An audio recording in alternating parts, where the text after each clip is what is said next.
Anger is an emotion, and I find it useful when I divide this into three components, which consist of a subjective experience. This could be how you talk to yourself inside your head when somebody cuts in front of you in traffic. A physiological response. This is what you feel inside your body. And a behavioral response. This is what you do. All of us experience the emotion of anger, but I think where problems can arise is the intensity of anger that you experience and the duration and frequency of the emotion.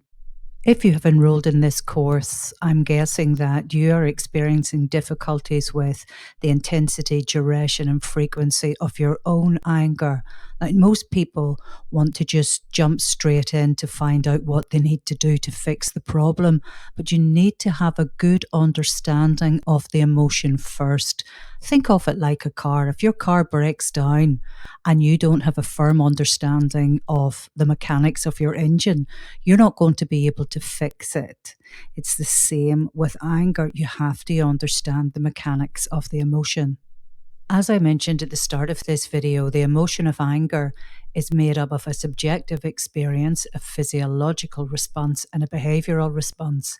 And I'm going to talk about those now in a bit more detail. I'll start with the subjective experience. This is what happens for you. And I'll keep going with the example of someone cutting in front of you when you're driving your car. Muppet. They don't give a toss about other road users. They've no respect. They've no respect for me. I bet they wouldn't do that if I wasn't driving my wife's small red car. The physiological response is the changes that you feel in your body. You probably notice that you're gripping the steering wheel really hard. The muscles in your face might be tightening up. You might be leaning a bit more towards the steering wheel. You can feel your arms getting really tensed. Your heart might be beating faster. And the behavioral responses, these are all the things that you do. You might find that you start beeping the horn. And you could well pull out like mad to overtake the car, and you might roll down the window and shout a few obscenities on your way by. Now, the reason why I'm labouring the point that anger is an emotion is to let you know, like all emotions, we can work with it. I mean, that's what psychology is all about. Psychology is the study of the brain, emotions, and behaviour. So as an emotion, we can work with it. You might have tried things before to remove triggers for your anger, and it probably wasn't that successful, because if you just look at the example I gave you there of being in traffic, we can't remove all traffic as a trigger for your anger, but we can change how you respond to things that have been making you angry by breaking down the emotional components.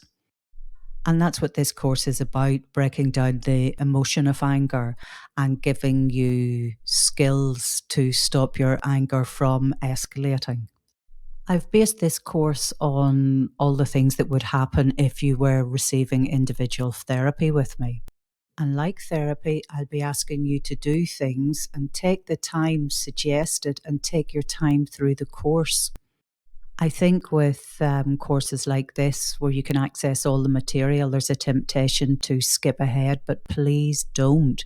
If you were in therapy with me, you wouldn't have any choice. The sessions would be spaced out weekly or fortnightly to give you time to do the things that I ask you to do.